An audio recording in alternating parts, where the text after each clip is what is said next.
नमस्कार। आज की इस चर्चा में हम एक बेहद दिलचस्प सफर पर निकलने वाले हैं। मैक्रो से लेकर माइक्रो तक का एक शानदार सफर, जहां हम मध्य प्रदेश के जन्म, उसके प्रशासनिक ढांचे और उसके भूगोल की गहराई में जाएंगे। ये एक ऐसा राज्य है जिसका भारत के इतिहास और वर्तमान दोनों में एक बहुत ही खास मुकाम है। चलिए, एक दिलचस्प सवाल से शुरुआत करते हैं।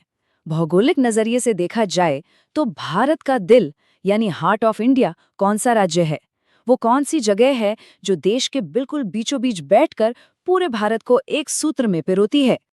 आज की इस चर्चा के मुख्य बिंदु कुछ इस तरह रहेंगे। सबसे पहले 1956 का राज्य पुनर्गठन अधिनियम, फिर हम देखेंगे मध्य प्रदेश का धीरे धीरे हुआ विकास, उसके बाद राज्यों का आधुनिक प्रशासनिक ढांचा और आखिर में यहाँ के भूगोल और जलवायु से जुड़े कुछ शानदार तथ्य। तो चलिए सबसे पहले पड़ाव की ओर बढ़ते हैं। 1956 का राज्य पुनर्गठन अधिनियम। इस ऐतिहासिक दस्तावेज के महत्व को समझना बहुत जरूरी है। 1956 के राज्य पुनर्गठन अधिनियम का ये मूल हिंदी कवर है, जिसे 31 अगस्त 1956 को लागू किया गया था। सही मायनों में इसी एक कानूनी दस्तावेज ने भारत के नक्शे को हमेशा के लिए बदल कर रख दिया और इसी के तहत 1 नवंबर 1956 को हमारा आधुनिक मध्य प्रदेश वजूद में आया था। अब इस अधिनियम की धारा 9 बड़ी ही खास है। ये बहुत ही बारीकी से बताती है कि ये नया राज्य आखिर बना कैसे। दरअसल मध्य प्रदेश कोई खाली कैनवस नहीं था जिस पर नई लकीरें खींची गईं। ये तो कई पुराने हिस्सों को जोड़कर बनाई गई एक विशाल संरचना थी। धारा 9 के मुताबिक पुराने मध्य प्रदेश के क्षेत्रों में मध्य भारत, भोपाल राज्य और विंध्य प्रदेश को मिलाकर इस एक बड़े राज्य की नींव रखी गई, बिल्कुल किसी बड़ी पहेली के टुकड़ों को एक साथ जोड़ने जैसा। अब समय में थोड़ा आगे बढ़ते हैं और आते हैं दूसरे भाग पर, मध्य प्रदेश का विकास। सोचने वाली बात है कि 1 नवंबर 1956 को जब मध्य प्रदेश बना था, तब इसके प्रशासनिक ढांचे में कुल 43 जिले हुआ करते थे।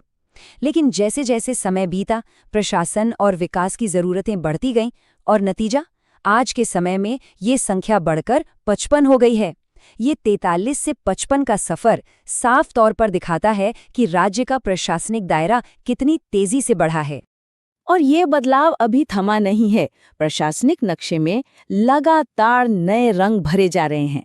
उदाहरण के लिए साल 2020 में चाचौड़ा और नागदा को नए जिलों के रूप में कैबिनेट से हरी झंडी मिली। फिर 2023 और 24 के आते आते मऊगंज, पांडुर्ना और महर के रूप में बिल्कुल नए जिले अस्तित्व में आ गए। प्रशासन लगातार स्थानीय लोगों की जरूरतों के हिसाब से खुद को ढाल रहा है। खैर, अब रुख करते हैं हमारे तीसरे मुख्य बिंदु की तरफ, आधुनिक प्रशासनिक विभाजन। इतने विशाल राज्य को चलाना कोई आसान काम तो है नहीं, इसलिए इसके प्रशासनिक ढांचे को बड़े ही सलीके से 3 मुख्य स्तरों में बांटा गया है।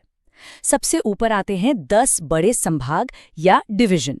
फिर दूसरे स्तर पर हैं 55 जिले, जिनकी कमान आईएएस अधिकारियों यानी कलेक्टर और जिला मजिस्ट्रेट के हाथों में होती है। और फिर बिल्कुल जमीनी स्तर पर काम को आसान बनाने के लिए 428 तहसीलें बनाई गई हैं, जो एसडीएम और तहसीलदारों की देखरेख में चलती हैं। वाकई ये एक बहुत ही सुव्यवस्थित सिस्टम है।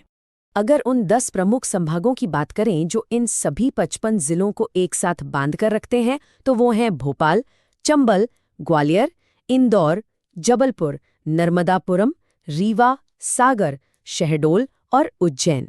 बस इन्हीं 10 स्तंभों पर पूरे राज्य का प्रशासनिक ढांचा मजबूती से टिका हुआ है। प्रशासन अपनी जगह है, लेकिन किसी भी राज्य की असली पहचान उसकी संस्कृति और प्रकृति से होती है। मध्य प्रदेश का राजकीय पशु बारहसिंगा है, राजकीय पक्षी दूधराज है और राजकीय वृक्ष विशाल बरगद है। एक और बेहद दिलचस्प तथ्य जो अक्सर चर्चाओं में रहता है, वो है राज्य के प्रतीक चिन्ह में लिखा हुआ वाक्य सत्यमेव जयते। क्या मालूम है ये कहाँ से लिया गया है? ये प्रसिद्ध वाक्य प्राचीन मुंडक उपनिषद से लिया गया है। चलिए अब इस सफर के आखिरी और बेहद दिलचस्प हिस्से पर चलते हैं, भूगोल और जलवायु से जुड़े तथ्य। याद है, शुरुआत में एक सवाल था कि भारत का दिल किसे कहा जाता है? तो इसका बिल्कुल सटीक जवाब है करौंदी।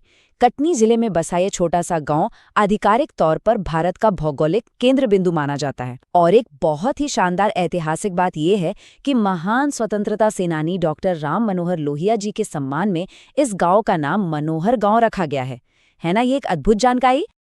अब अगर भूगोल से थोड़ा आगे बढ़कर मौसम और जलवायु की बात करें तो मध्य प्रदेश में गजब की विविधता देखने को मिलती है। बारिश मुख्य रूप से दक्षिण पश्चिम मानसून से होती है, लेकिन ये हर जगह एक जैसी नहीं बरसती। एक तरफ बालाघाट जिला है जहां राज्य में सबसे ज्यादा बारिश होती है, और वहीं दूसरी तरफ निमाड़ का क्षेत्र है जो बारिश के मामले में सबसे पीछे रह जाता है। तो निमाड़ क्षेत्र में इतनी कम बारिश आखिर होती क्यों है?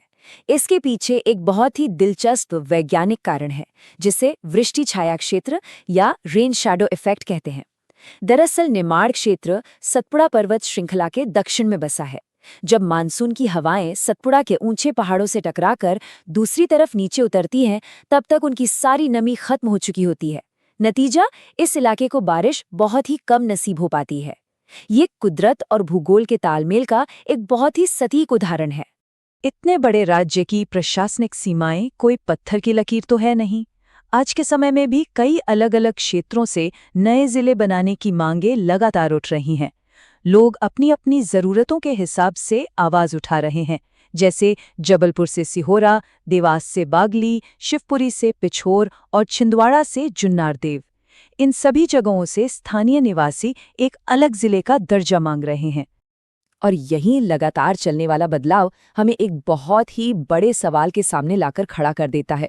जिस तरह से अलग अलग क्षेत्रों से नए जिलों की मांग उठ रही है, उसे देखते हुए आने वाले कुछ दशकों में मध्य प्रदेश का ये प्रशासनिक नक्शा आखिर कैसा रूप लेगा? ये एक ऐसा विचार है जो सोचने पर मजबूर कर देता है कि एक राज्य का भूगोल, उसका प्रशासन और वहाँ के लोगों की जरूरतें आपस में कितनी गहराई से जुड़ी हुई हैं। आज की इस ज्ञानवर्धक चर्चा में साथ बने रहने के लिए बहुत बहुत धन्यवाद। सीखते रहें